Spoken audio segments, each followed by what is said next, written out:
काल करे सो आज कर, आज करे सो अब, पल में प्रलय होगी, बहुरी करोगे कब। बचपन से ही हम ये सुनते आ रहे हैं। ये हमें समय की कीमत और अभी के महत्व को समझाता है, लेकिन फिर भी हम अक्सर टालमटोल के जाल में फंस जाते हैं, काम को आखिरी समय तक टालते रहते हैं। आखिर हम ऐसा क्यों करते हैं? आलस तो सिर्फ एक बहाना है। ये एक बहुत ही कॉम्प्लिकेटेड चीज है, डर, चिंता और कम इच्छा शक्ति का नतीजा। हम टालते हैं क्योंकि हमें असफलता का डर होता है, हम परफेक्ट बनना चाहते हैं, या फिर मुश्किल काम शुरू करने की हिम्मत ही नहीं होती। हमें छोटे छोटे कदम उठाने चाहिए ताकि हम अपने लक्ष्यों को हासिल कर सकें। एक व्यवस्थित योजना और सकारात्मक दृष्टिकोण से हम प्रोक्रास्टिनेशन को हरा सकते हैं और अपने जीवन में सफलता प्राप्त कर सकते हैं। डर बहुत पावरफुल होता है। ये हमें उन सिचुएशन से दूर भगाता है जहां कुछ बुरा हो सकता है। जब कोई चैलेंजिंग काम होता है तो असफलता का डर हमें घेर लेता है। हम टालमटोल करते हैं ताकि हमारा ईगो और सेल्फ रिस्पेक्ट सेफ रहे। मोटिवेशन यानी करने की इच्छा का भी बहुत बड़ा हाथ होता है। अगर हमें किसी काम में इंटरेस्ट नहीं है या हमें लगता है कि ये हमारे किसी काम का नहीं है, तो उसे शुरू करना बहुत मुश्किल हो जाता है। उसे पूरा करने की तो बात ही अलग है।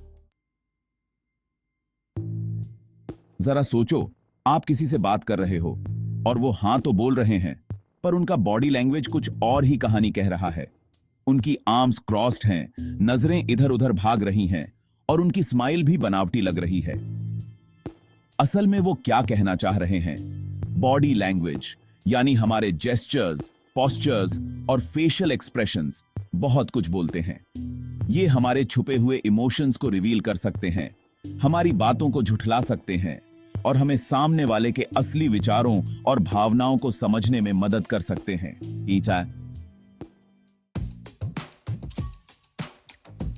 Section 4, deciphering the code, understanding nonverbal cues. एक फर्म हैंडशेक से लेकर फरोड ब्राउ तक हमारे जेस्चर्स और एक्सप्रेशंस बहुत कुछ कह सकते हैं। हमारा शरीर कॉन्स्टेंटली ऐसे सिग्नल्स भेजता है जो हमारे थॉट्स और इमोशंस बताते हैं। ये सिग्नल्स अक्सर वर्ड्स से ज्यादा पावरफुल होते हैं। इन क्यूज को समझकर हम अपने कम्युनिकेशन स्किल्स को बहुत इंप्रूव कर सकते हैं और अपने मैसेजेस को इफेक्टिवली कन्वे कर सकते हैं और सोशल सिचुएशंस को और ज्यादा अवेयरनेस के साथ हैंडल कर सकते हैं। उदाहरण के लिए, एक मीनिंगफुल कॉन्वर्सेशन में एक जेन्युइन स्माइल में आंखों के आसपास के मसल्स भी शामिल होते हैं जो ऑथेंटिसिटी दिखाते हैं, जबकि एक बनावटी स्माइल में सिर्फ मुंह ही हिलता है। इसी तरह एक बनावटी स्माइल को पहचानना मुश्किल नहीं है। आई कांटेक्ट बनाए रखना इंगेजमेंट और इंटरेस्ट दिखाता है, जो किसी भी इंटरेक्शन को मीनिंगफुल बनाता है, जबकि आई कांटेक्ट अवॉइड करना डिस्कंफर्ट या डिसइंटरेस्ट दिखा सकता है। इसलिए नॉन वर्बल क्यूज को समझना बहुत जरूरी है। Section 5, mastering the art, practical tips for reading body language. Body language पढ़ने की कला में महारत हासिल करने के लिए आपको बहुत ध्यान से ऑब्जर्व करना होगा और वर्ड्स के परे देखने को तैयार रहना होगा। पोस्चर, जेस्चर्स और फेशियल एक्सप्रेशंस जैसे सटल क्यूज पर ध्यान दें। याद रखें कि बॉडी लैंग्वेज का इंटरप्रिटेशन कॉन्टेक्स्ट के हिसाब से होना चाहिए। व्यक्ति के कल्चरल बैकग्राउंड, आपके रिलेशनशिप की नेचर और उस सिचुएशन को ध्यान में रखें।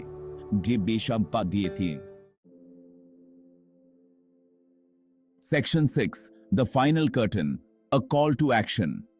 जैसे जैसे हम ह्यूमन बिहेवियर की इंट्रिकेसीज में जाते हैं, हमें यह समझ में आता है कि हर व्यक्ति की अपनी एक यूनिक कहानी होती है। टालमटोल के पीछे के साइकोलॉजी और बॉडी लैंग्वेज की पावर को समझकर हम न केवल दूसरों को बेहतर समझ सकते हैं, बल्कि हम और ज्यादा इफेक्टिवली कम्युनिकेट कर सकते हैं, जिससे हमारे संवाद में क्लैरिटी और डेप्थ आती है। इससे हम स्ट्रॉन्गर रिलेशनशिप्स बना सकते हैं जो ट्रस्ट और म्यूचुअल रिस्पेक्ट पर आधारित होते हैं और ह्यूमन इंटरैक्शन की कॉम्प्लेक्सिटीज को और ज्यादा अवेयरनेस के साथ हैंडल कर सकते हैं। यह हमें एक बेहतर समाज बनाने में मदद करता है। लेकिन सफर यहीं खत्म नहीं होता। यह तो बस शुरुआत है। अब इस नॉलेज को एक्शन में लाने का समय आ गया है। हमें अपने इनसाइट्स को प्रैक्टिकल सिनेरियोज में लागू करना होगा। ऑब्जर्व करें, एनालाइज करें और अपने आसपास चल रहे बॉडी लैंग्वेज की साइलेंट सिम्फोनी को इंटरप्रेट करें। यह एक कंटिन्यूअस प्रोसेस है जिसमें हम हर दिन कुछ नया सीखते हैं। हो सकता है कि आप जो डिस्कवर करें उससे आप हैरान हो जाएं। लेकिन यही तो ग्रोथ का एसेंस है। अगर आपको यह वीडियो पसंद आया हो तो कृपया लाइक करें, शेयर करें, कमेंट करें और हमारे चैनल को सब्सक्राइब करें। आपके समर्थन से हमें और भी बेहतर कंटेंट बनाने की प्रेरणा मिलती है। धन्यवाद।